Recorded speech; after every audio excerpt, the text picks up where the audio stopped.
Hey gang, David Schaulat here. First look at the Keco 36-inch LED light.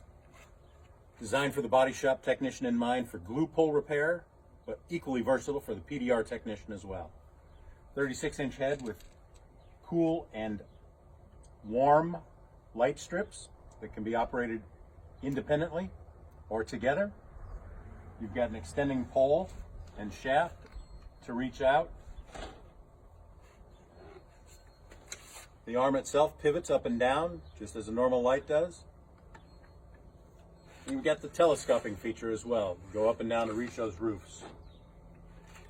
It's all aluminum construction, very lightweight, 3-inch heavy-duty casters. It's got a bolt that runs through and through with a threaded locking nut at the bottom.